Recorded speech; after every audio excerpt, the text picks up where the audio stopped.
Considero que el sistema educativo debe poner mayor énfasis en carreras técnicas de corta duración y buenas demandas. Y por último, el estatuto del funcionario público ha sido liquidado. Han cercenado toda disposición que tenía una entidad independiente que vele por los intereses de los funcionarios públicos. No hay incentivos, no hay nada. Yo no estoy a favor de una gran planilla estatal, como ya lo he dicho varias veces, pero el funcionario público también tiene derechos que deben ser respetados. Gracias. Gracias, Amparo.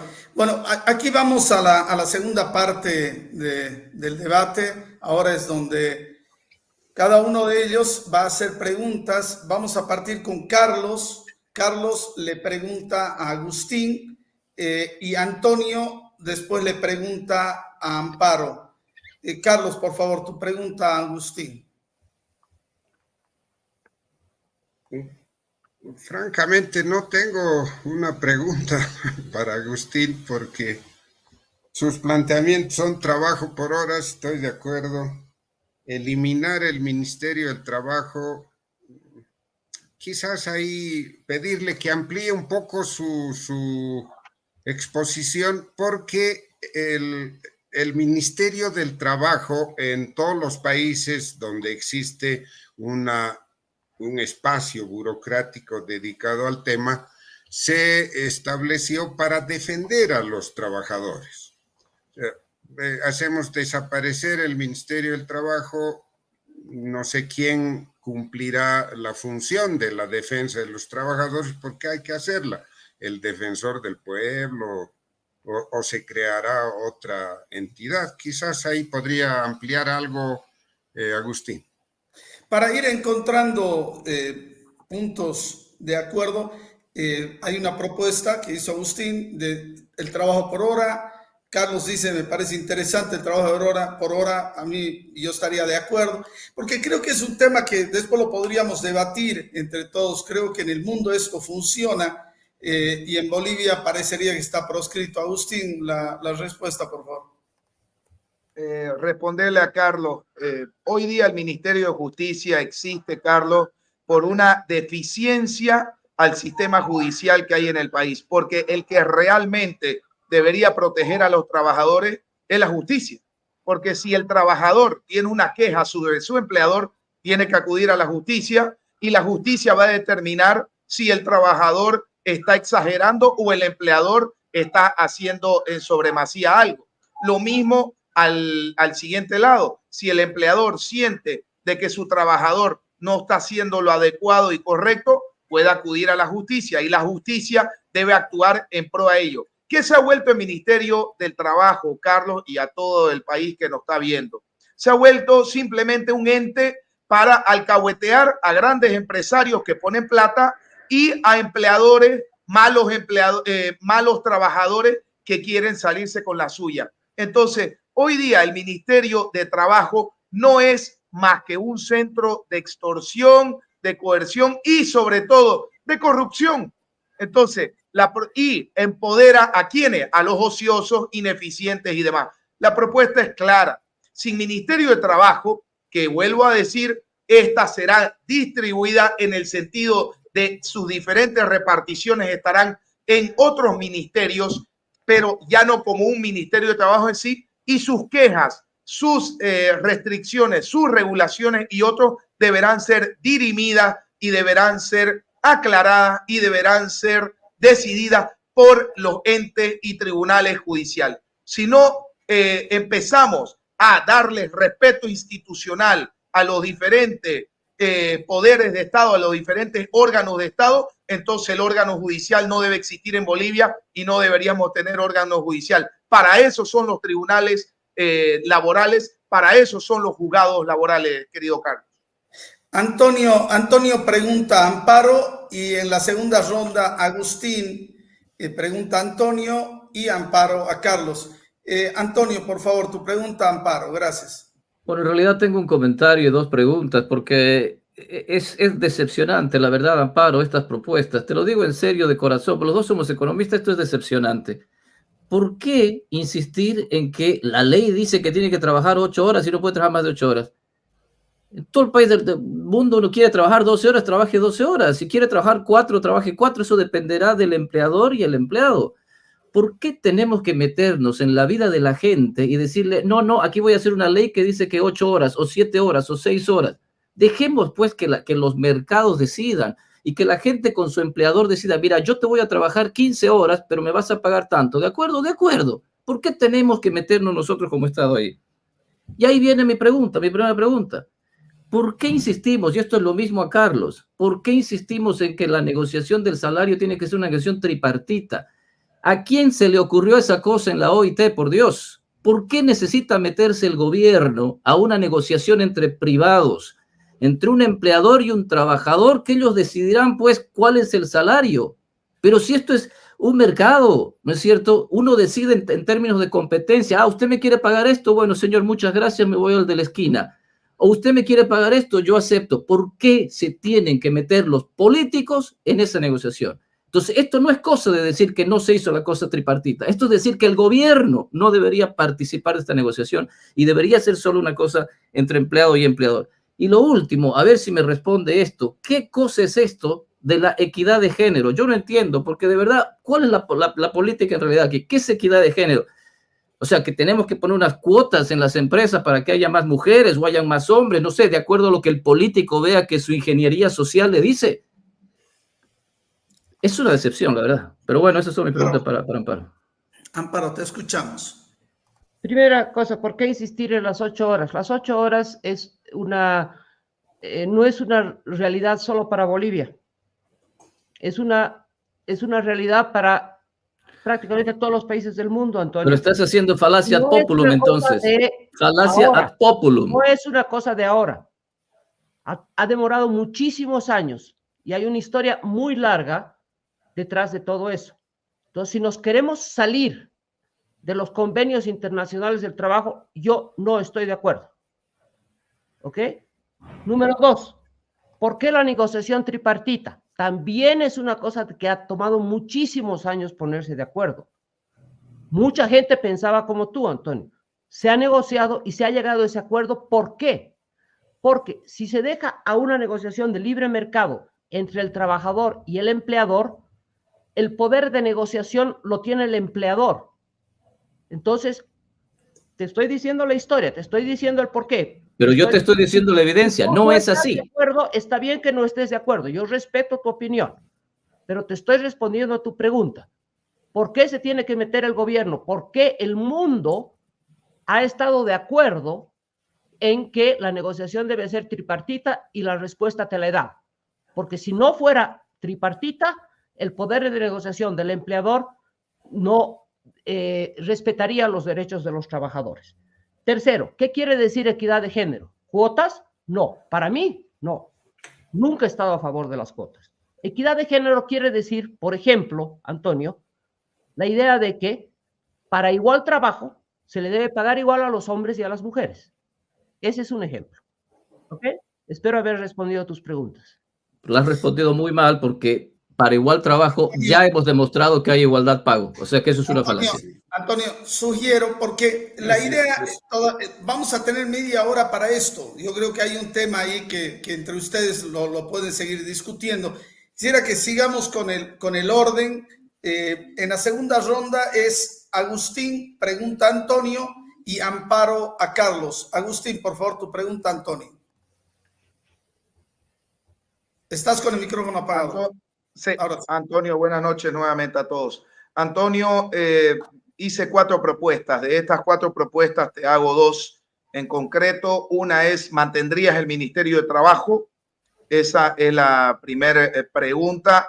Y la segunda pregunta, ¿adoptarías la medida de empezar a trabajar por horas en Bolivia y también en la función pública? Esas son las 2. Me encantan las preguntas porque cuando estabas hablando yo tengo en nuestra propuesta de trabajo más o menos lo mismo. Vamos a eliminar el Ministerio de Trabajo porque no tiene ningún sentido. Yo no quiero que los políticos se metan en la negociación entre empleadores y trabajadores. Yo no quiero que el Ministerio de Trabajo tenga unos burócratas que se dediquen a pensar, porque claro, ellos llegan a la oficina y se sientan en el escritorio y dicen, ¿qué puedo hacer yo para mejorar el mercado laboral. Entonces se inventan una ley y dicen, yo quiero que los trabajadores tengan este nuevo derecho, más vacaciones, más aguinaldo, le subamos acá 5.85, no, que sea 5.87. Entonces el Ministerio de Trabajo son una serie de burócratas que se ganan la vida tratando de diseñar el mercado, cuando lo que no saben es que el mercado se organiza espontáneamente. Entonces, yo eliminaría el mercado de trabajo, número uno, porque no tiene ningún sentido, y número dos, obviamente, eliminaría el mercado, el Ministerio de Planificación, porque tenemos que entender de una vez por todas, señores, que la economía no se planifica, pues. La economía no se puede planificar, es un absurdo tener un Ministerio de Planificación. ¿Cómo vamos a tener a ciertos burócratas ahí, no es cierto, tratando de decidir qué es lo que vamos a hacer nosotros? ¿No? Ellos no tienen ni los incentivos para hacer lo que nosotros queremos hacer, ni la información. Ya hablábamos, Hayek, el cálculo económico, ¿no es cierto? No se puede calcular la economía. Entonces se elimina el Ministerio de Trabajo, se elimina el Ministerio de Planificación. El contrato por horas, pero claro que sí, pero eso solamente es un subconjunto de las miles de posibles arreglos a los que pueden llegar trabajador y empleador si lo hacen por ellos solos. Habrá unos que le dicen trabajo por hora, otro por minuto, otro por días, otro por quincenas. Hagan lo que quieran. Ustedes decidan cómo se trabaja, cuánto se paga. Si hacemos eso y sacamos a los políticos de la ecuación, ahí vamos a tener una esperanza de que la gente empiece a trabajar como la gente. Amparo pregunta a Carlos. Rápido, perdón, es que no, solo 10 segundos. ¿Y en la función pública, Antonio, a los funcionarios públicos? Bueno, primero yo eliminaría la de por hora. Sí, está bien, por hora, por lo que sea necesario en ese minuto. Si hay un equipo burócrata técnico que decide, nosotros tenemos que trabajar 2 horas seguidas, 2 semanas seguidas y después te vamos a dar una semana de vacación, hagan lo que ustedes vean que sea necesario. Pero el punto primero para digamos, los burócratas, yo voy a eliminar la mitad de los burócratas. La mitad, no el 15%, no el 25%, la mitad. Amparo, por favor. Gracias, Antonio. Amparo le pregunta a Carlos. Gracias. Gracias, Virginio, pero en honor a la caballerosidad y el respeto, quiero decirle a Antonio que no voy a aceptar que me diga que mi respuesta es mala. Él puede estar en desacuerdo y yo voy a respetar su opinión, pero mal o bien es otra cosa. Te lo digo de frente, Amparo, es mala, porque tú no sabes el trabajo de Claudia Goldín.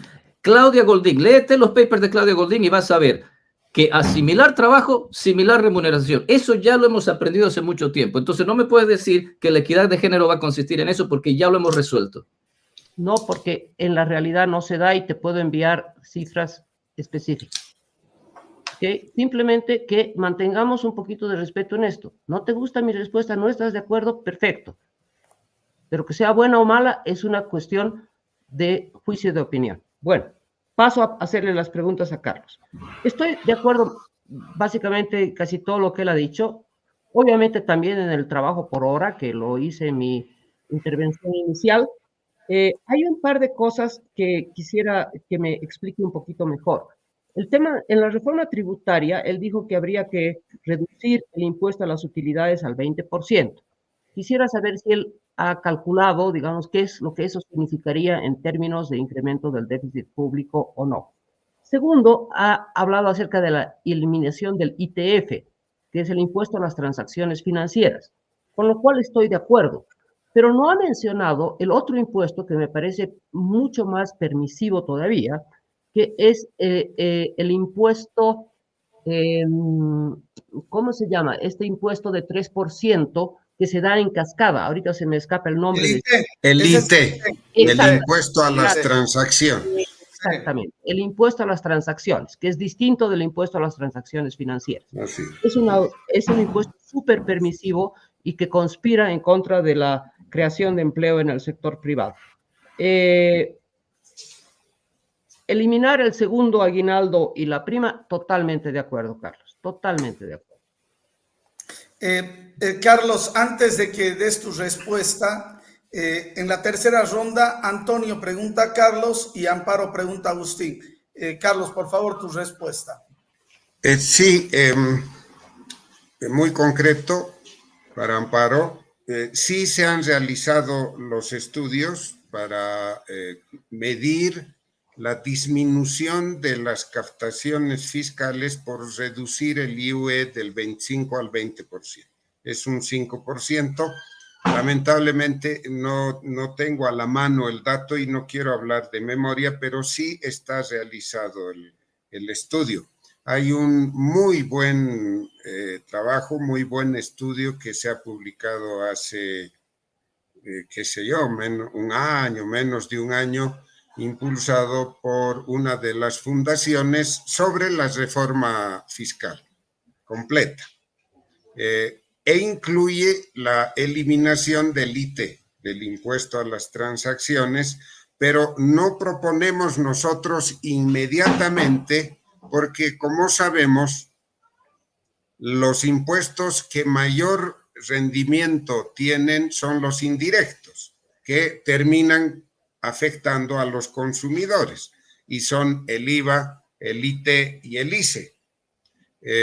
Para eliminar el IT es necesario rediscutir el tema de los impuestos a los ingresos personales, que Goni Sánchez intentó aplicar de muy mala manera y generó un conflicto feroz en febrero de 2003, como recordarán.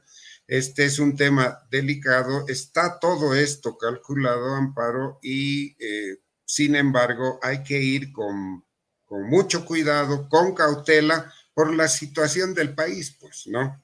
Con un déficit fiscal tan grande, con ausencia de divisas, estamos al borde de una crisis mayúscula, necesitamos introducir reformas sustanciales y encima quedarnos sin recursos para responder a los desafíos puede traer consecuencias políticas que debemos calcular muy bien. No puedo dejar pasar, porque Antonio me mencionó, ¿no?, la jornada de las 8 horas. Y no hablé yo de la jornada, Carlos. De la comisión tripartita. Eso. ¿no? Pero quiero recordar lo siguiente, quiero recordarle a Antonio. Tengo la impresión que Antonio está viviendo fuera de la historia, ¿no? La lucha de los trabajadores por la jornada de las 8 horas fue larguísima durante todo el siglo XIX, y el 1 de mayo hoy, que nos recuerda los sucesos de Chicago, en el pliego tenía la lucha por las 8 horas, la jornada de las 8 horas. Fue una conquista, un avance de larga data. Ahora, la propuesta del trabajo por horas, que está vigente en muchos países, en gran parte de los países, elimina este debate, porque las personas pueden trabajar 4 horas aquí, 4 horas más allá, 3 horas en otra si necesitan hacerlo, pueden trabajar 12 horas, 14 horas, entonces el régimen de trabajo por horas elimina esto, ¿no? Y algo semejante en la comisión tripartita, ¿no? Porque ya, dejo para cuando Antonio me porque pregunte. ahora justamente te corto, porque ahora justamente Antonio te pregunta y podrán discutir este tema, así que Antonio, por favor. ¿Estás con el micrófono? Ahora sí. Ok, ahora sí. Sí, a mí me parece esto muy curioso. ¿Por qué tenemos que dejar que los políticos se metan en la negociación de privados? Ahí empieza el problema, Carlos, Amparo, Agustín, Virginio, ahí empieza el problema, porque los políticos en su cabecita dicen, nosotros vamos a diseñar a nuestra imagen y semejanza, queremos que estos trabajen 8 horas, queremos que le paguen aguinaldo, queremos que le paguen una prima. Entonces diseño, como me creo ingeniero social, diseño una sociedad y al final la gente responde a sus propios incentivos y nunca funciona. Entonces, por eso yo critico tanto esto de la negociación tripartita. No me importa en absoluto que la OIT, que podemos hablar de quién conforma la OIT y etcétera, haya decidido que esto sea y los países lo hayan adoptado. No, pues, primera cosa entonces, si no me dejan hacer eso, Bolivia se sale de la OIT, porque ya está de buen tamaño que los políticos nos sigan diciendo qué es lo que tenemos que hacer. Entonces, ¿Por qué insistir, Carlos, en esto de la negociación tripartita? Y con respecto a las 8 horas, claro que ha sido una conquista de los trabajadores y las marchas. Se pegan un tiro en el pie a los propios trabajadores haciendo esas cosas. Y lo hemos visto en Estados Unidos, que a partir de eso, nadie trabaja 8 horas en Estados Unidos. Nadie trabaja 8 horas. Esas son decisiones entre empleadores y trabajadores y nadie le da bola a esa cosa, nunca más. Para eso hubo tanto sacrificio y conquista y no sé qué. Nadie le da bola porque sabe que el minuto en que yo diga, la ley me protege con 8 horas, ese día estoy despedido. Entonces, ¿por qué insistir en que los políticos, Carlos? Creo que la pregunta fundamental aquí es ¿por qué insistir en que los políticos se metan en cosas que son estrictamente de privados? Carlos, por favor, tu respuesta. En realidad, Antonio, la comisión tripartita que está establecida en los reglamentos de la OIT tiene como antecedente estos hitos del avance y el desarrollo laboral, claro, y social. Jornada de 8 horas y salario mínimo.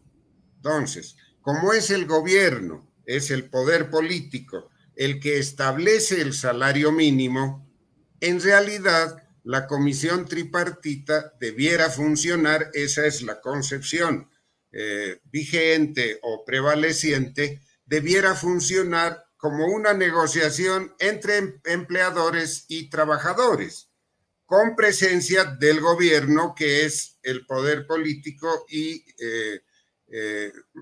legislador, ¿no es cierto?, que elabora las leyes. Entonces, por eso es la comisión tripartita. Ahora, nuevamente, adoptar el sistema de trabajo por horas elimina todo esto. Podemos entonces, Carlos, ¿podemos entonces llamarlo contratación libre? ¿Estás de acuerdo en movernos hacia una contratación libre? ¿Podemos decirlo con todas sus letras, contratación libre y punto? Bien, cuando planteo reforma del régimen laboral, hay que avanzar, diría, hay que retornar más bien a la contratación libre, pero estemos conscientes de lo siguiente. Hay sentencias de la Corte Interamericana que nos obligan. Hay sentencias judiciales en Bolivia, del Tribunal Constitucional, que son unos obstáculos feroces para desregular el trabajo. Es lo que estoy oyendo. Déjame darte. No, pero lo que estoy oyendo es que es difícil, pero te mueves en la misma dirección. Está bien. Sí, por supuesto, ¿no?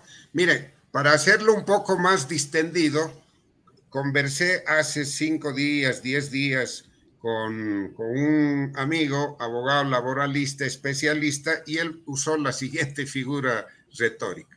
Me dijo, hoy en día, con este régimen ultra proteccionista de los trabajadores, contratar a un trabajador es como si lo estuvieras adoptando y no te vas a poder separar de él nunca más. Y esa es la situación. Entonces, necesitamos aquí mucha inteligencia, un estudio en profundidad de esta maraña de leyes y disposiciones del régimen laboral que debe ser reformado. Si no se los reforma, no se va a formalizar ese 85% del empleo. Amparo, pregunta Agustín. Seguimos, por favor, Amparo, te escuchamos.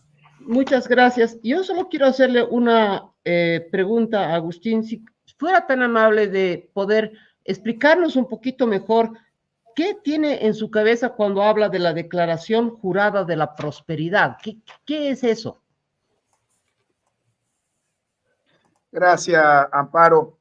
Bueno, primero, y lo digo con mucho respeto, creo que él ha sido el único que claramente he puesto 4 propuestas en mesa. Sé que ustedes las deben tener también, pero todavía no las ordeno en mi mente y en mi cabeza, que me encantaría después que las puedan enumerar específicamente. En esta específica, Amparo, esta declaración, ¿por qué es? Hoy día para constituir una empresa tarda cerca de 8 meses.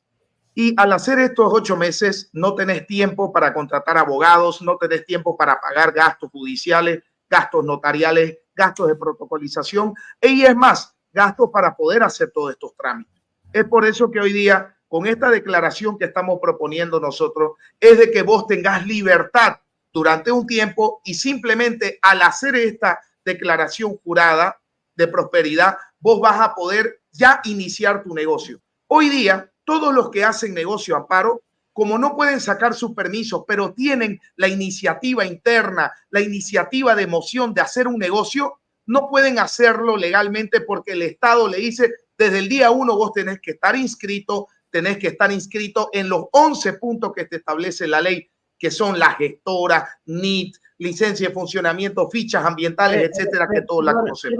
Entonces, déjeme terminar. Un poquito. Lo que tú estás proponiendo es que cuando algún emprendedor tenga una iniciativa para crear una empresa formal, se le dé curso inmediatamente y después se le dé un tiempo para regularizar todo. ¿Es eso? No, corre. Además de eso, no es que se le da curso. Con la declaración jurada, el emprendedor ya puede iniciar su negocio y él posteriormente tendrá ya un tiempo para poder adecuarse en toda la formalidad. Y el Estado ya no, escuchemos bien, ya no agarrará al Estado y lo multará al emprendedor o al empresario o al empleador que quiera hacer el negocio. Y posteriormente a eso, esto viene concatenado que si quiebra el negocio, Amparo, o tiene 3 meses de inactividad el negocio, ¿qué va a pasar? El Estado corta ahí la deuda, corta ahí la multa, corta ahí la regulación y no está 10 años después cobrándole multas antiguas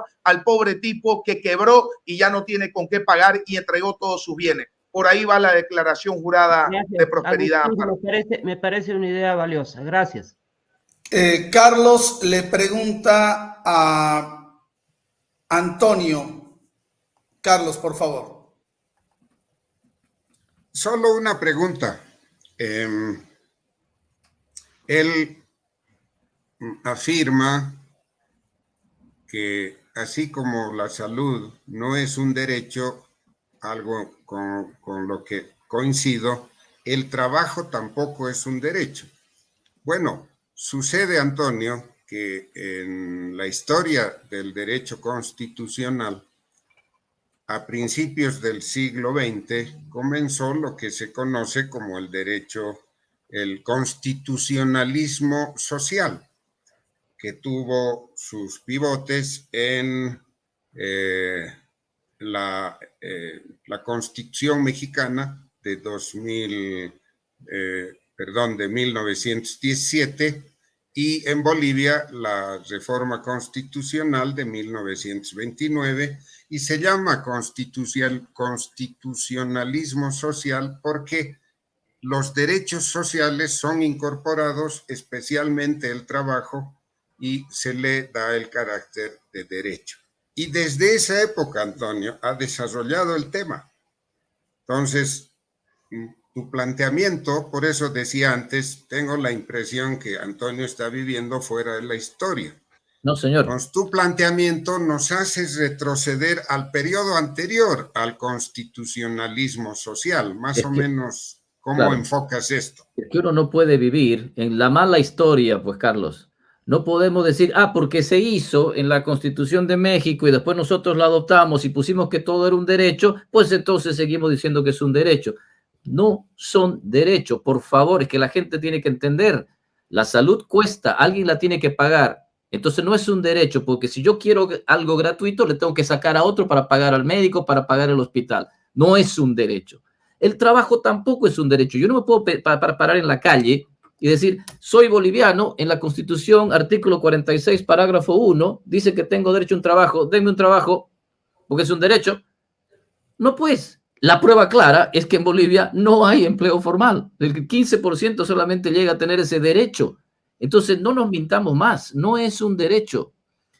Y si seguimos sobreregulando el mercado laboral porque tratamos de darle más beneficios a los trabajadores, pues los vamos a empobrecer más porque lo único que hacemos es que los hacemos más caros y más difíciles de contratar. Yo he planteado ya hace muchos años, revisen mis artículos, que el salario mínimo tendría que ser 0, es decir, tendría que eliminarse, no tendría que existir salario mínimo, porque este es un resultado ampliamente verificado en economía, cientos de papers empíricos, cientos de modelos teóricos que han demostrado esto. Cuando el salario mínimo está por encima del precio de equilibrio, crea desempleo. crea desempleo. Entonces, ¿por qué insistir esquizofrénicamente en tener un salario mínimo que está por encima del precio de equilibrio? Entonces, tenemos que eliminar el salario mínimo. Yo quiero hacer una ronda con ustedes, señores, porque ustedes están candidateando, precandidateando para liderar el país. Entonces, quiero que ustedes me digan alto y claro, cada uno de ustedes, ¿eliminarían el salario mínimo? Yo digo alto y claro que sí. El salario mínimo no existe más con Antonio Saravia presidente. ¿Ustedes eliminarían el salario mínimo? Bueno, ahí está una pregunta de Antonio que la vamos a responder en la última parte. Agustín Zambrana pregunta a Amparo. Por favor, Agustín. Amparo, dos preguntas claritas. Primero, ¿el trabajo es un derecho? Primera pregunta.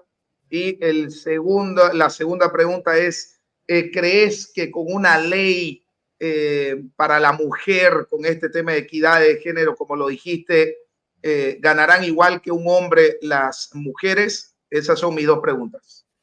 Gracias, Agustín. No creo que el trabajo sea un derecho. Yo estoy en la línea de Antonio, a riesgo de que me diga de que me estoy inclinando por todas sus propuestas que a mi parecer son demasiado extremistas, pero sí creo que se ha abusado mucho de la palabra derechos en las constituciones, porque hay ciertos derechos que no cuestan dinero. Por ejemplo, el derecho a la libertad de expresión. Ese es un derecho que tienen todos los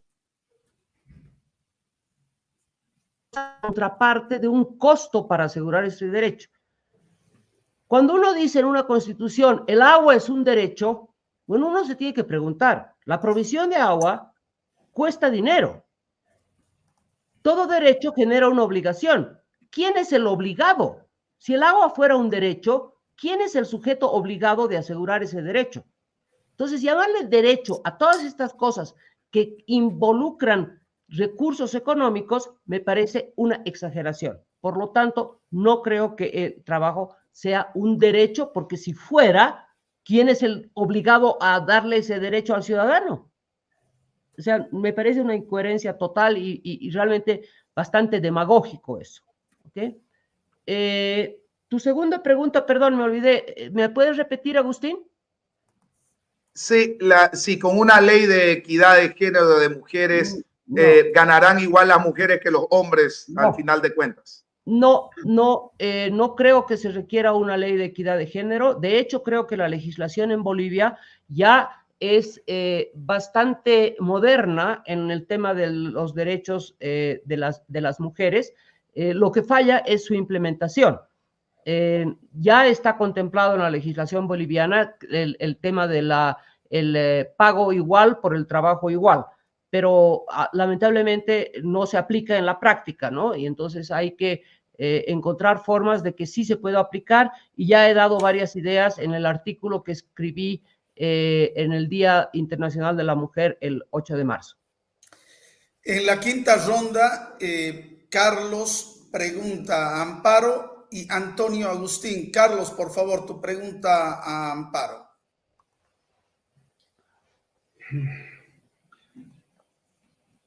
Más que una pregunta, porque así como sucedió en la salud, también en este tema percibo interesantes coincidencias con Amparo.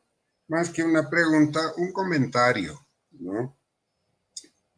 En la teoría constitucional de los derechos hay que diferenciar los derechos humanos en general de los derechos fundamentales.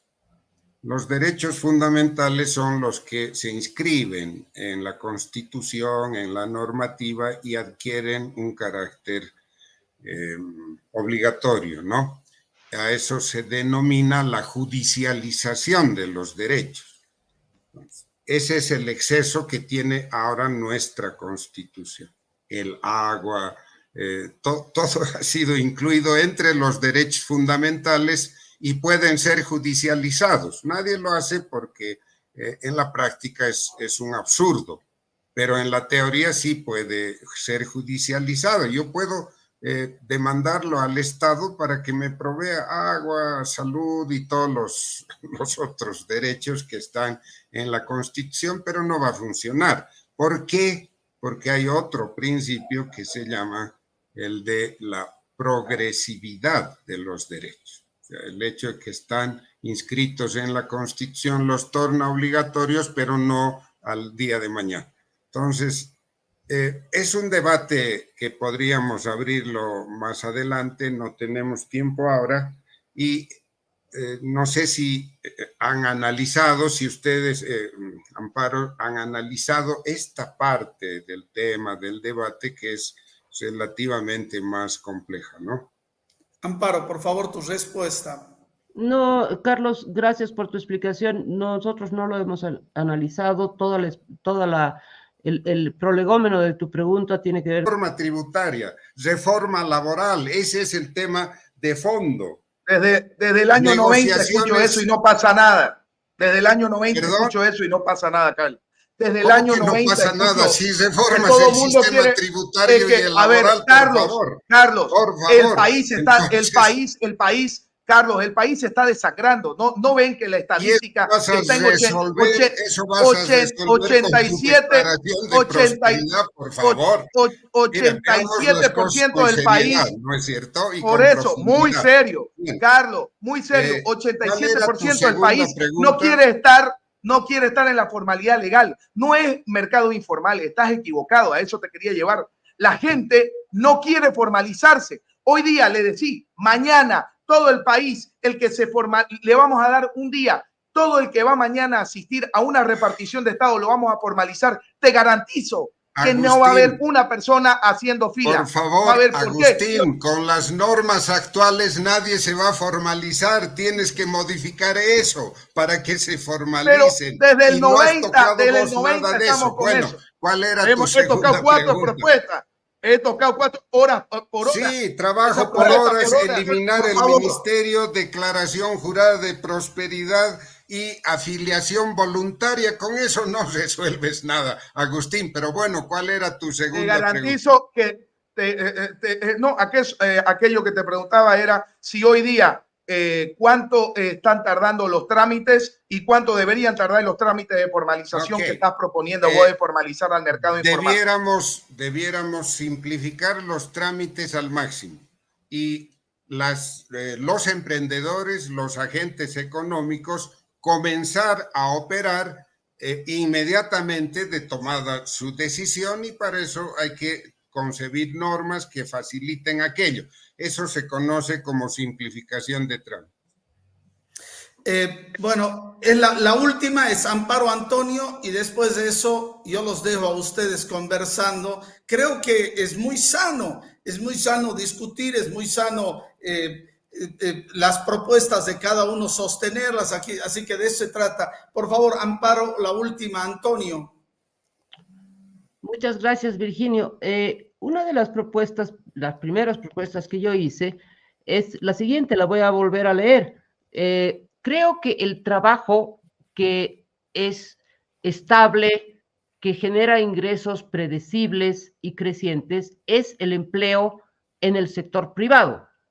Y por tanto, para tener empleos de calidad, creo que hay que darle mucho impulso al sector privado. Quiere decir inversión privada sin trabas, simplificación de trámites burocráticos, impuestos razonables, negociar apertura de mercados externos y medidas similares. Quisiera saber si Antonio está de acuerdo con eso o no. Primera pregunta. La segunda pregunta es la siguiente. Yo dije al principio que creo que hay un gran desfase entre los profesionales que produce el sistema educativo y los que demanda el mercado laboral. La mayoría de los egresados no encuentra empleo. Entonces, ahí es bien difícil para ellos, simplemente se van a un emprendimiento que la mayor parte de las veces no es formal, porque los jóvenes no poseen capital ni tienen acceso al crédito. Entonces, creo que hay que encontrar una forma de que el sistema educativo, y no quiero hacer ingeniería social, Antonio, yo sé a lo que te refieres y no estoy de acuerdo con eso, pero sí hay una evidencia de que hay un desfase entre la oferta y la demanda en el mercado laboral, porque el sistema educativo, entre otras razones, porque el sistema educativo no está funcionando, y quisiera que me cuentes tu opinión al respecto. Bueno, yo creo que podemos juntar las dos preguntas. El problema y por qué hay un desfase entre los graduados y el mercado de trabajo es porque muchos de estos graduados se gradúan en las universidades públicas. Y las universidades públicas no responden a incentivos del mercado. Las universidades privadas sí, ¿por qué? Porque ahí te llegan clientes, los estudiantes son clientes y a ver, usted me va a dar qué tipo de educación, qué tipo digamos, de cartón voy a recibir, porque esto me sirve o no me sirve en el mercado laboral. Entonces, si el problema aquí, el problema, Amparo, es siempre el Estado, es siempre el Estado. Si el Estado se mete a sobreregular el mercado laboral, no vamos a tener empleo. Si el Estado se pone a generar educación, vamos a tener pésima educación que además no va a responder a lo que necesitan las empresas, lo que necesita el país. Las universidades públicas no tienen incentivos a generar innovación y moverse a través del mercado porque siguen recibiendo la plata del Tesoro o su coparticipación y por lo tanto no tienen incentivos a preocuparse por los clientes. Entonces, yo el consejo que le doy a todo mundo es, si quieres encontrar el problema, fíjate dónde está participando el Estado. Ahí vas a encontrar el problema.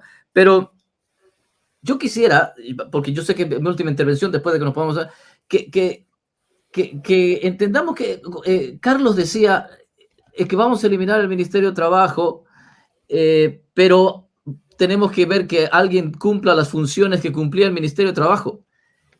¿Qué cuerno tiene que hacer el Ministerio de Trabajo? O sea, ¿por qué necesitamos a políticos otra vez metiéndose en el mercado laboral? ¿Ah? Entonces, quiero empezar, digamos, la ronda de debate con eso y que me respondan. Hay dos respuestas. ¿Eliminan el salario mínimo o no? Perdón, Virginia, si me permites, Antonio ha respondido a mi segunda pregunta, pero no a la primera. Pero la primera no era que... A ver, repite la primera entonces, porque pensé que era una cosa, pero por ahí no era. En la inicial dije que la fuente de ingreso laboral debe ser predecible, estable y creciente, y que ese tipo de empleo solo se genera en el empleo del sector privado. Y por lo tanto, si uno está de acuerdo con esa premisa, hay que darle todas las facilidades al sector privado para crear empleo de calidad. Bueno, estamos de acuerdo en que aquí, entre los tres, probablemente sea yo el que más, digamos, el que más impulsa el desarrollo del sector privado del mercado antes que el sector estatal. Entonces, tienes toda la razón. Y eso me gusta, además, porque hay una coincidencia, yo creo, incluso con Carlos, en que para generar empleo de calidad, estable, predecible, etcétera, hay que hacerle la vida más fácil a las empresas. Corolario, muy importante, corolario, tenemos que dejar de regular el mercado laboral, poniéndole leyes aquí y allá, que aguinaldo, que esto, que protección, que 8 horas. Lo único que hacemos es generar desempleo. Ustedes mismos se han dado la respuesta. Hay que apoyar a las empresas. Las empresas son las que generan empleo. Entonces vamos a darle facilidad a la empresa. Dejemos de tener un Ministerio de Trabajo. Bueno, hemos terminado la segunda parte de los debates que hacemos. La primera consiste en las propuestas, que creo que los 4 han presentado propuestas. La segunda parte es preguntas y respuestas de todos. Y en esta tercera parte, antes de la despedida de cada uno, vamos a tener entre 25 y 30 minutos donde ustedes pueden preguntarse en libertad, interrumpirse con el debido respeto, porque cuando hablan dos, obviamente no se puede escuchar a ninguno de los dos. Así que ustedes tienen la palabra. Antonio provocaba con alguna pregunta, la respondió creo que Agustín. Faltaba, si no me equivoco, la respuesta de Amparo. Estabas con la palabra, Amparo, y después Carlos, por favor. Yo ya no les doy la palabra, sean ustedes los que promuevan el debate. Los escuchamos. Adelante, Amparo, y después Carlos, y de ahí la piedra la tiene cada uno en la mano. Adelante, Amparo, por favor. Mira, no sé a qué te refieres con que yo estaba con la palabra y yo me siento satisfecha. Con el salario mínimo. ¿El salario mínimo? No, a mí Antonio preguntó si estoy de acuerdo en eliminar el salario mínimo y dije que no, punto. ¿Okay? ¿Por qué? Porque creo que es una conquista social de larga data, porque creo que va en contra de las normas internacionales, porque no desprecio los 80 años de negociaciones que han habido en el mundo a este punto. Ok, 3 respuestas que no tienen ningún argumento económico. Perdón. ¿Okay? Perdono, pero 3 respuestas que no tienen ningún argumento económico.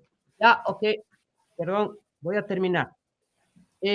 No creo que eso de las 8 horas de trabajo sea un saludo a la bandera y que no se aplique en ninguna parte del mundo. De hecho, creo todo lo contrario. Porque en todas partes del mundo, a quien trabaja más de las 8 horas en el sector formal, se le paga un salario por encima del salario hora, ¿no? En Bolivia creo que es 1,5 veces más del promedio del salario hora por cada hora extra de trabajo. Entonces, sí, es evidente que cada trabajador puede decidir trabajar más de las 8 horas por voluntad propia. La única obligación del empleador es pagarle lo que dicen las normas por el trabajo extra. Bueno, pero es que Amparo, no me das, no, perdón, déjame, Agustín, déjame, porque es que no me das ningún argumento económico para decir que no eliminarías el salario mínimo.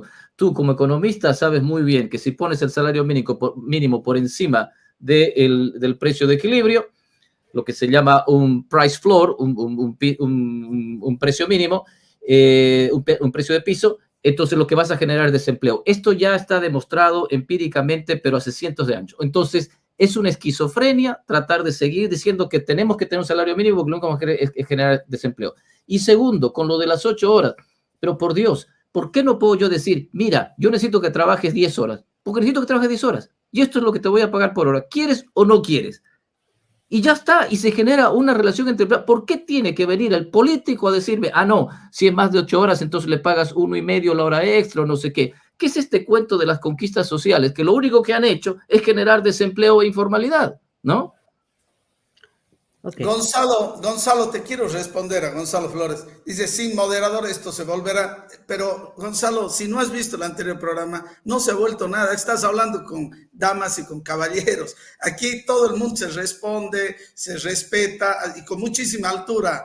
Así que no se va a volver nada. Quédate mirando y después me escribes para darte cuenta que lo que hemos hecho es lo correcto. Te escuchamos, querido Amparo. Gracias, Virginio. A ver, yo entiendo perfectamente lo que está diciendo Antonio, ¿okay? Es un tema de economía. Hay una curva de oferta y la demanda, y si se pone un precio artificial que no responda a las fuerzas del mercado, entonces se generan distorsiones y entonces, por ejemplo, si el salario mínimo está por encima del precio de equilibrio, va a haber desempleo. Entiendo perfectamente todo eso, Antonio, ¿ok? Entonces, ¿qué es lo que sucede? En la gran mayoría de los países del mundo, y no tengo los datos exactos para Bolivia, presumo que también es así en Bolivia, pero te lo voy a averiguar, ¿ok? En la realidad, muy poca gente gana el salario mínimo. Entonces, no hay esa restricción del precio piso. Entonces, ¿para qué sirve? Sácalo. Porque tanto en este tema del salario mínimo como el de las 8 horas, cuando esas cosas no habían, Antonio, por algo se crearon, ¿no? Que demoró muchísimo tiempo. ¿Qué sucedía cuando no habían esas cosas? Había empleo. El poder de negociación. No, es que tienes que escuchar. Pero Amparo, si me permitís ahí para volverlo un poquito, enriquecer el comentario. El poder de negociación era desequilibrado entre el empleador y el empleado. Era muy desequilibrado. Y hubieron muchos abusos de parte del empresariado, no solo en Bolivia, en todas partes del mundo. El mundo evolucionó a partir de eso para llegar a la situación en la que estamos ahora. No ha sido así capricho de un burócrata que quiere ingeniería social o que sea un socialista. No. Ustedes saben cómo se originó el salario mínimo. A ver, si me permiten. Ustedes mismos dijeron todos acá de que hay tiempos de evolución o de modernización. Cabalmente, Amparo, hoy día debemos modernizar no las leyes. Lo que tenemos que modernizar es el comportamiento cultural que estamos viviendo. Hoy día, y me gustó que lo dijo, creo que Charlie lo dijo, o no me acuerdo quién, por favor, pero dijo, yo puedo trabajar 3 horas en un restaurante, puedo irme a trabajar de servicios profesionales 2 horas en otro lugar, me puedo ir de delivery otra hora en cualquier lugar y así sucesivamente yo elegir cómo y de qué forma trabajo. Hoy día el salario mínimo nacional te esclaviza, Amparo, lamentablemente. Y 2, creo yo, y ahí les hago la pregunta a ustedes, ¿por qué en el deporte no hay salario mínimo? En el deporte vos agarrás, si sos un jugadorazo, como un Messi, como un Cristiano, en tu primera temporada estás ganando como alguien que está 10, 15 temporadas jugando el deporte. Entonces, no seamos tan cuadrados en la mentalidad de que el salario mínimo es la solución para el no abuso. El no abuso no se da por la regulación, están equivocados, porque hoy día todo el país, todos los empleadores, los que están generando empleo, todos están por abajo negociando, según la estadística, el 87% está negociando hoy día, Amparo, Carlos, Antonio, Virinio y todo el país, está negociando por abajo contratos, regulación, normativas internas, sus comportamientos culturales, empresariales. Entonces, creo yo que la decisión es osada, sí, cambiar una estructura cultural, económica que hemos tenido en los últimos 40 años, hoy día toca ser osados y entrar en esa dinámica. Si no entramos en esa dinámica, vamos a empezar a parchar, como les dije en el anterior debate, puro parchecito, parchemos. Y con el parche, ustedes saben, la llanta se termina reventando. Le demos la palabra a Carlos, por favor. Bien, sobre el tema, a ver, voy a hacer un análisis que trata de englobar ambas cosas, las dos preguntas, ¿no? Del Ministerio del Trabajo y eliminar el salario mínimo. A ver, vamos a coincidir todos en que en la producción intervienen sobre todo dos factores, capital y trabajo.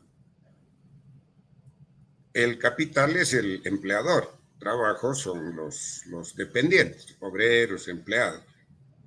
Bien, cada uno de estos factores tiene una visión del proceso productivo, pero sobre todo tienen necesidades materiales. El empleador tiene una familia de 5 personas y el trabajador también. Él, su esposa, 2 hijos, 3 hijos. Y su percepción de la realidad es diferente. Ahora, la ley del trabajo tiene diferentes aspectos. Tiene aspectos administrativos, institucionales, jurisdiccionales. En el componente administrativo de la normativa laboral se incorporan varios temas, no solamente el salarial. Tiene que ver con seguridad industrial, con respeto a los derechos, con cumplimiento de mínimos establecidos en la sociedad, no por los políticos. Hay unos mínimos en la sociedad que forman parte de los procesos productivos. Todo eso está en el régimen laboral. Ahora, ¿pero tiene sentido o no tener un salario mínimo? Espérame, estoy yendo a eso. Estoy yendo a eso. Mira, en la percepción de los trabajadores, y tú le puedes dar un contenido racional, económico, ¿no? Tú puedes calcular. De hecho, hay un planteamiento que nunca se ha podido llevar a la práctica porque en las expectativas de los trabajadores va más allá de lo real, el llamado salario mínimo vital. Ese salario mínimo vital que viene desde el siglo XIX nunca se ha podido llevar a la práctica. Y de ahí se desgajó el salario mínimo, no el vital, el mínimo que se supone tiene un contenido en base a la canasta familiar mínima, etcétera, que tiene que ver con la remuneración al trabajo.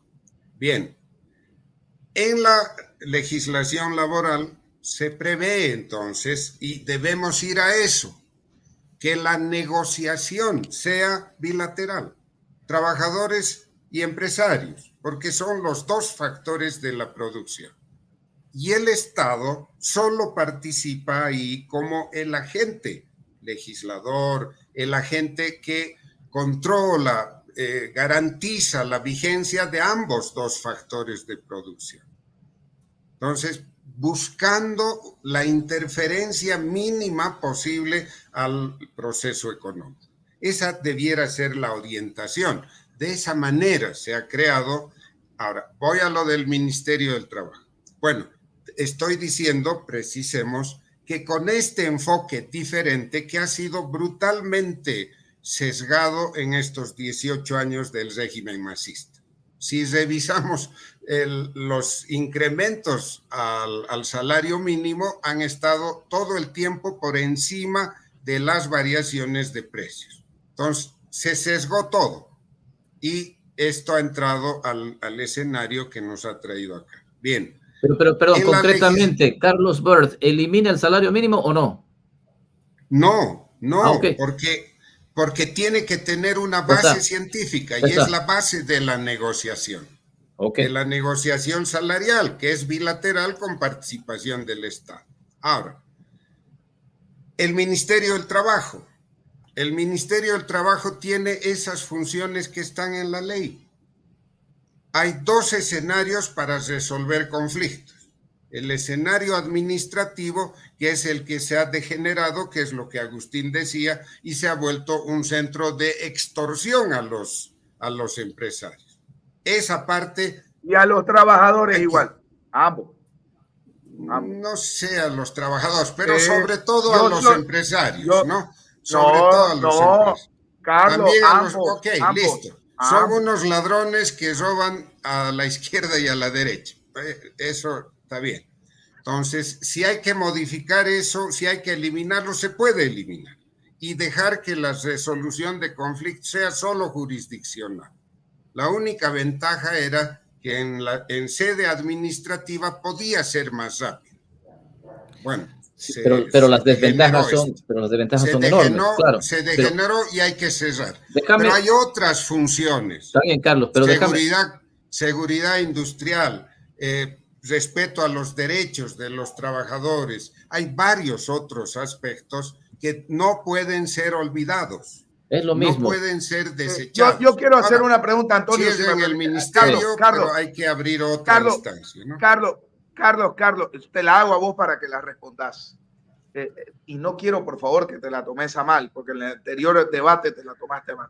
Yo siento que siempre querés parchar. Quisiera que me des por favor, no te ofendas, y si te falta el respeto, discúlpame de antemano por la confianza que nos tenemos.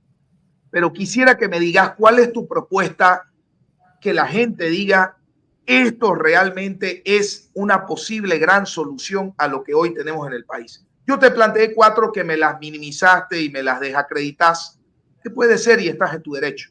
Pero la tuya, ¿cuál es la que nos emocione a los bolivianos y diga, este es el camino para un tema laboral, para una reforma laboral?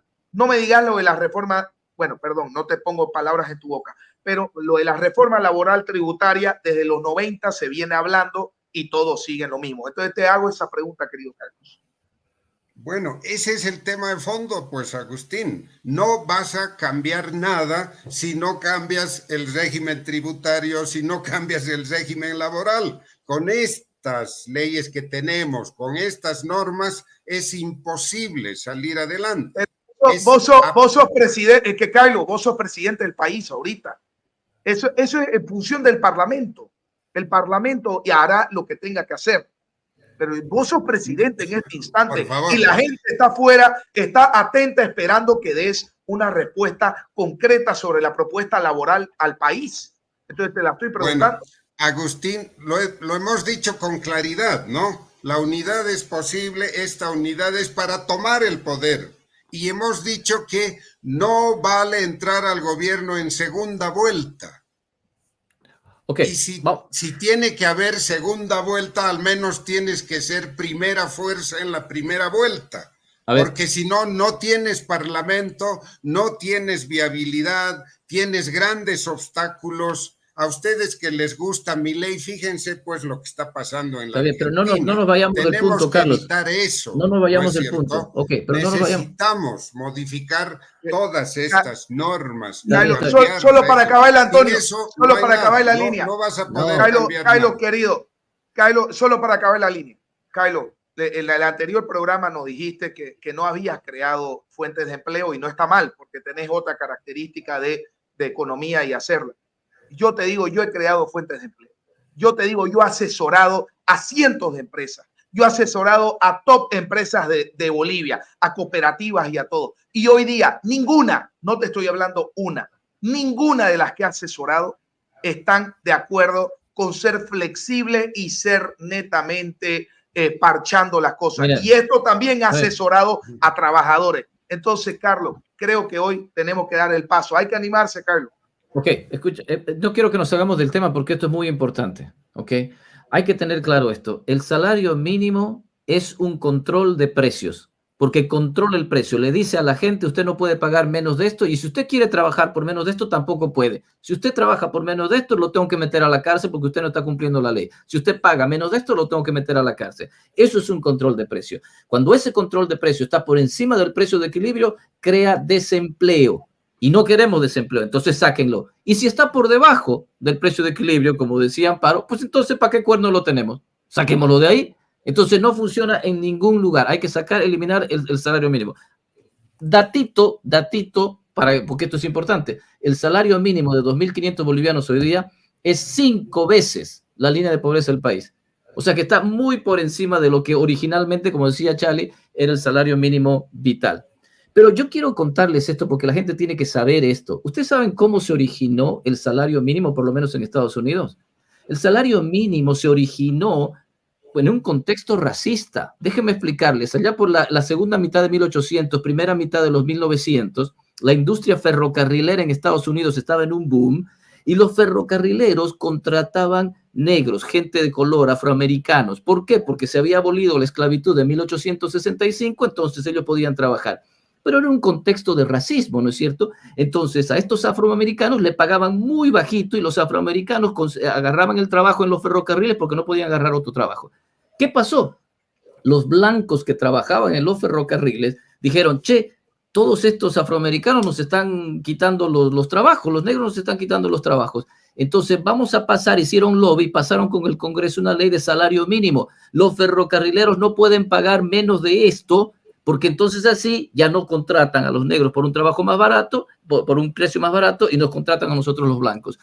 Así se originó el salario mínimo, tiene un origen racista. Entonces, si ustedes vienen de la progresía y de la izquierda, tendrían que ser los más dispuestos a eliminar el salario mínimo, ¿no es cierto? Salario mínimo lo único que genera es desempleo de los más, digamos, no preparados, los chicos que salen del colegio, no quieren ir a la universidad, pero quieren trabajar. Ellos están dispuestos a trabajar por menos del salario mínimo. ¿Pero qué pasa? No se los puede contratar porque hay una ley.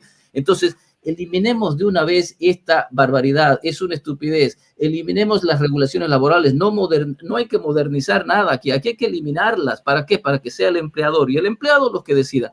Si hacemos eso, créanme, país, créanme, si hacemos eso, vamos a tener la posibilidad de generar mucho más empleo de calidad, estable y predecible, que es todo lo que queremos nosotros.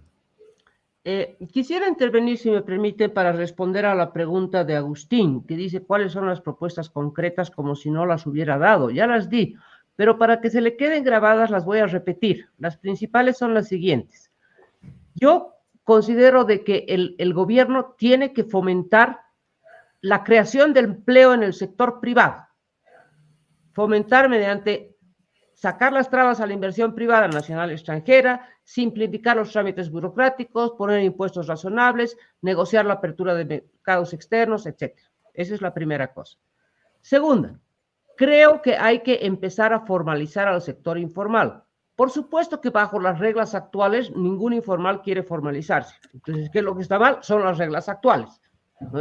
Creo que es importante darle facilidades al sector informal para que poco a poco se vaya formalizando.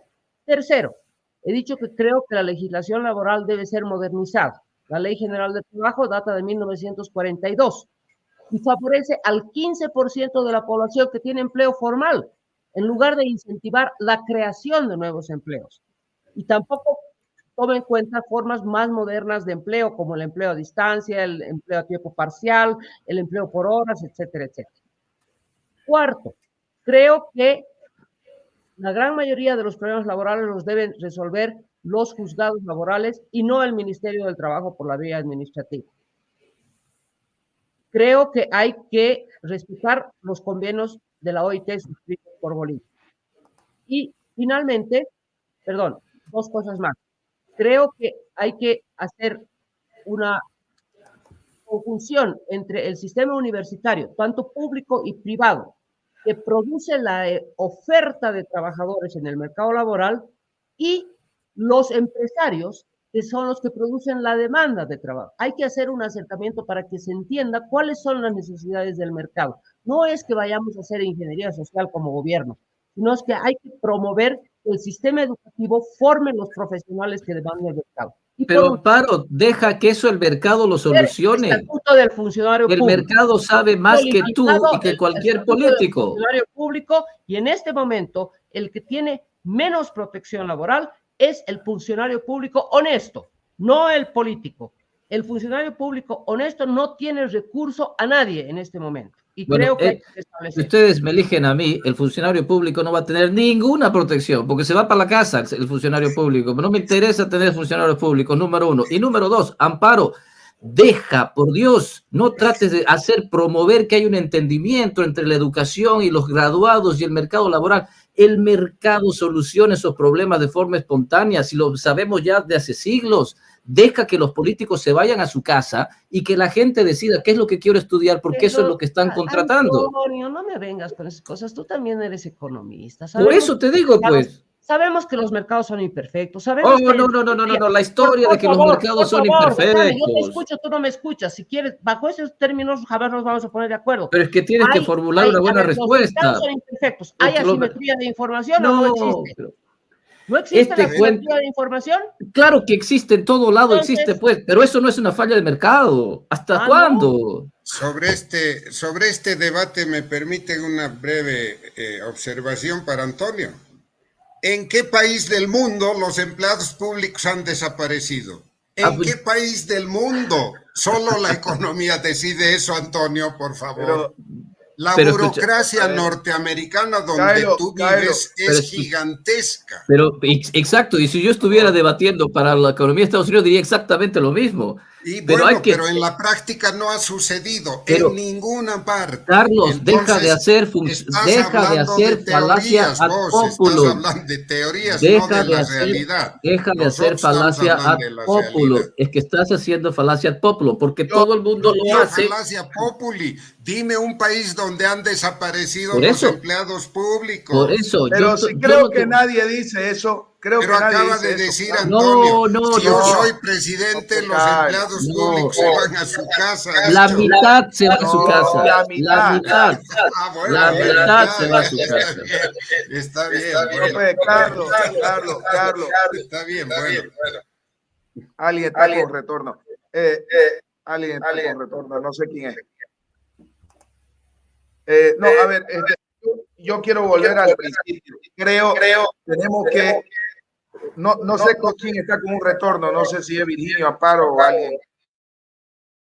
Aló, ahora sí creo. No, yo vuelvo a insistir y le hago la pregunta a todos. Bueno, Antonio creo que sé su respuesta, pero ¿vos creés, Carlos, que un Estado puede actuar mejor que personas o empleadores y trabajadores concordando y acordando entre ellos libremente un acuerdo de contrato, de acuerdo de comercio, de todo? ¿Vos creés que el Estado lo puede hacer mejor? Porque así estoy leyendo que la intervención del Estado tiene que ser de ustedes en todo ámbito y proponen que el Estado participe, que el Estado llegue a consenso, que el Estado acerque. Así lo estoy entendiendo. ¿Me responden, por favor? No, el Estado nunca va a poder mejorar las condiciones de la realidad en el mercado laboral y en la producción, nunca. Pero el diálogo debe conducirse con participación del Estado, del gobierno, porque es el gobierno el que lleva a la práctica, viabiliza, adopta normas. La negociación tiene que ser entre los dos factores del proceso de producción, el empresario y el trabajador. Y el Estado, el gobierno, es el que viabiliza y garantiza el cumplimiento de los acuerdos. Así, clarito. Bueno, entonces estás hablando de un poder judicial. Nosotros hacemos un acuerdo vos y yo, el empleador y el empleado, no sé, la universidad y el cliente, el hospital y el cliente, se hace un contrato y lo único que necesitamos es un poder judicial que nos diga, ¿se cumplió el contrato o usted lo engañaron? Porque si lo engañaron, No, usted Antonio. presenta una demanda. ¿Qué más quieres que hagan los políticos? A ver, Que nos digan no, cómo se Antonio, debe diseñar el contrato, cuánto se el debe de órgano- pagar. Perdón, el órgano judicial solo procesa los conflictos. Correcto. El órgano ejecutivo, el gobierno, aprueba las normas a través de sus propias normas o con el legislativo. ¿Por qué quieres, por qué necesitamos normas que nos digan cómo vivir? Explícame eso. ¿Por qué los Porque se políticos... ponen de acuerdo las partes y hay que regular los acuerdos. No. Hay que verificar si se cumplieron. Si usted le engañaron y le vendieron gato por liebre, le vendieron verificación del si le vendieron gato por liebre, ahí me meto yo y lo meto a este tipo a la cárcel. Estamos totalmente de acuerdo. Bueno, yo no soy anarquista, mira, pero hagamos una cosa. Pero yo no necesito que políticos me digan qué es lo que debo vender, a cuánto lo debo vender, cómo tengo que hacer esto, cuánto tengo que pagar. Déjame hacer mi vida a mí, por Dios. no, de acuerdo, pero esa es la planificación, no estamos hablando de la planificación. Y aún en el tema de la planificación, tú, Amparo, yo podemos distinguir entre la planificación obligatoria, la indicativa y la estratégica. Y hoy en día, salvo en 3 o 4 países, ya murió la planificación centralizada y todos queremos avanzar hacia la estratégica, pero ese es otro tema. No, ¿qué estratégica? Yo hago mi propia estrategia. No quiero que los políticos me diseñen a mí la estrategia. ¿Qué cosa ¿Ustedes creen que hoy día ustedes creen que los alteños... Te hago una pregunta. Les hago dos preguntas. Si me permite, dos preguntas a todos. Agustín, un Perfecto. segundito. Gracias, muy amable. Antonio, a ver, has dicho hace un momento que tú eliminarías, al principio dijiste que eliminarías el 50% y hace un momento que eliminarías a todos los funcionarios. No dije a todos. Yo lo que quiero decir es la mitad. La mitad de los políticos se va a la casa. Perdón, dijiste a todos, tal vez no lo quisiste decir, pero lo dijiste, quedado grabado. Ya, vamos a decir que dijiste. Pero no sea pues chinchosa, señora. Yo lo que quiero decir es yo que sea el 50%. O sea, no me haga hablar otra cosa. El 50% se va a la casa. No ya te está. estoy haciendo hablar otras cosas. Ha quedado bueno, grabado pero usted entiende lo que yo quiero decir. No se ponga. No es que yo entiendo. Te lo puedo poner por grabado, tus propias palabras. Es lo que quiero decir. 50% a la casa. Se cae por su propio peso la pregunta, porque ya has aclarado que no quisiste decir todo, sino solo el 50%. Ya, ok. ¿Esa era la pregunta? No, te quería hacer una pregunta en el contexto de lo que dijiste después, que ahora te estás negando. No, que no me estoy negando, pues desde el principio yo he dicho que el 50%... A ver, yo hago un simple comentario final ahí. ¿Ustedes creen que hoy día los alteños están esperando a un Estado que lo siente, que regule, que no sé qué? Por favor. Entonces dejemos de pensar que el Estado es el que va a mandar en cómo se van a hacer estos acuerdos. Yo creo que hay que sacarse ese chip, jóvenes. No quiero decir quién lo tiene o no, pero creo que el país está viendo quién lo puede tener y quién no. Sáquense ese chip a todos los que piensan así. Hoy día Bolivia no vive esa realidad. Nos quieren hacer ver que vivimos en esa realidad, pero el Alto, en las fronteras, en el mismo Santa Cruz, Cochabamba, en todos lados, en Oruro, nadie está viviendo con normativas de Estado porque ya nadie le cree al Estado, nadie le cree a la normativa que ha impuesto el Estado y los políticos. Y hoy no es un tema de modernización, es un tema de realidad. Y la realidad es que la gente quiere poca flexibilidad legal, normativa y el mínimo intervencionismo estatal. Por eso yo les dije, más bien hay que fortalecer al órgano judicial, porque el órgano judicial es el que tiene que poner orden en su debido momento, decir, usted hizo mal, paga, usted hizo bien, está tranquilo. Ya no un Estado que deba ser el ente administrativo diciendo qué hace, haciéndose el órgano judicial. Agustín, voy a responder a tu pregunta. ¿Creo que los salteños quieren más regulación? No creo que los salteños quieran más regulación. Yo creo que todos quieren menos regulación, pero creo que no se puede decir que tenga regulación cero, por Dios. ¿En qué país no hay regulación laboral? Pero si ahorita actúan así, Amparo, ahorita actúan así. El Alto, Santa Cruz, Oruro, todos actúan. Amparo, yo entiendo lo que me dice usted, pero hoy día actúan así. Esa es la realidad, nos guste o no. Hoy día el Alto, Santa Cruz y todo, para que no digan que hay un tema de lugares, Oruro, la frontera, actúan así. Actúan como si no existe regulación. Hoy día salió en la estadística, 87% de la gente no quiere estar en el mercado formal. Ya se actúa así. Entonces no pensemos que Carlos Berto o Agustín Zambrano o Antonio Saravia o Amparo Vallivian de presidente va a cambiar esa realidad. Hoy la realidad es otra. Sí. ¿Por qué no la podemos cambiar? A ver, perdón. En el tema tributario existe el régimen simplificado, ¿no es verdad, Agustín? Existe ya eso en el sistema tributario. ¿Por qué no puede haber una cosa similar al régimen simplificado en política? Por eso le propuse la declaración jurada de prosperidad. Por favor, ¿por qué no podría haber una cosa similar al sistema simplificado del régimen tributario en el régimen de jubilación, en el régimen de seguro de salud, etcétera, etcétera, para promover, para incentivar a la formalización del sector informal? No, Amparo, discúlpeme, porque hoy día nadie quiere abrir una empresa formal. ¿Sabe por qué? Porque le tiene terror al Estado que si quiebra en 6 meses, ¿por qué no le dio el negocio una panchitera que es régimen simplificado o una ventera en la esquina? No hablemos de los grandes. Agustín, no quiere abrir su NIT. Un ratito, déjeme.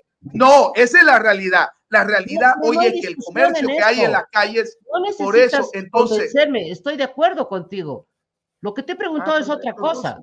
¿Por qué no cambiar las normas para formalizar al informal? Eso es lo que no en la realidad actual, en la cual estamos de acuerdo en el diagnóstico.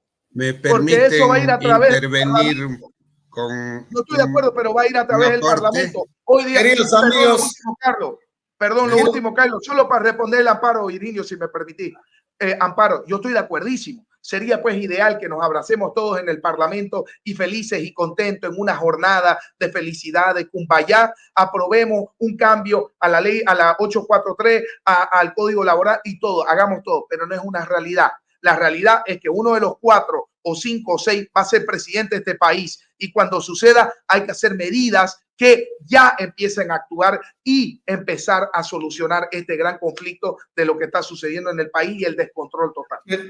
Queridos amigos, a ver, yo sé que siempre nos quedamos cortos, llevamos 2 horas y la Red Patriota solamente tenemos 3 minutos más. No tengo la posibilidad de que se despidan todos, creo que no es necesario, como tampoco se han saludado. Carlos, para no dejarte con una palabra en la boca, tienes 1 minuto, te voy a cortar al minuto, por favor. Y con eso, y con Carlos, cerramos. Carlos, te escucho. 2 comentarios solo quería hacer. Si seguimos el razonamiento de Agustín, las cosas también dejémoslas así, con 85% de informalidad. La realidad es la siguiente. El régimen tributario tiene registrados solo a 450,000 contribuyentes y el Estado boliviano vive con los aportes de esos 450,000. Si quieren dejar las cosas así. Gracias. Bueno, creo que ha sido muy valioso hoy y va a ser valioso también el próximo miércoles. Les preguntamos a ustedes qué les cae mejor, que el debate lo hagamos en la mañana o lo hagamos en la noche. Eso vamos a ir preguntando para seguir mejorando. Vamos a invitar a otros ciudadanos que han manifestado también su intención de ser precandidatos porque queremos escucharlos a todos. Aquí no se trata de que todos pensemos lo mismo, es exactamente al revés. No se trata tampoco de armar un solo proyecto, eso al final va a ser usted el que vote por el proyecto que más le guste y eso lo vamos a hacer ojalá en unas preprimarias ciudadanas. Para eso estamos trabajando. Conmigo hasta mañana a las 8 de la mañana con todo este grupo de amigos y otros más estaremos el próximo miércoles. Oportunamente les anunciaremos cuál va a ser el próximo tema de debate. Muchísimas gracias. Un fuerte abrazo a todos. Hasta luego. Gracias. Saludos. Libertad, libertad, libertad. Para civiles que se van a despertar. En un clima democracia queremos recuperar. Hoy la patria nos llama a luchar. Ven a unirte a la marcha del sol. Por tus hijos, por un bienestar. El futuro nos espera ya. Todo el pueblo unido en una sola voz, de esperanza, de paz y hermandad. Bolivia entera la historia cambiará, democracia, justicia y verdad.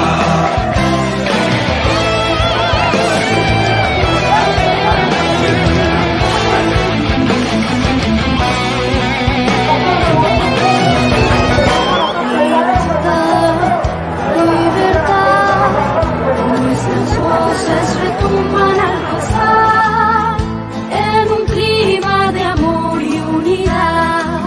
La democracia queremos recuperar. Hoy la patria nos llama a luchar. Ven a unirte a la marcha del sol. Por tus hijos, por un bienestar. El futuro nos espera ya. Todo el pueblo unido en una sola voz, de esperanza, de paz y hermandad. Bolivia entera la historia cambiará, democracia, justicia y verdad. Todo el pueblo unido en una sola voz, de esperanza, de paz y hermandad.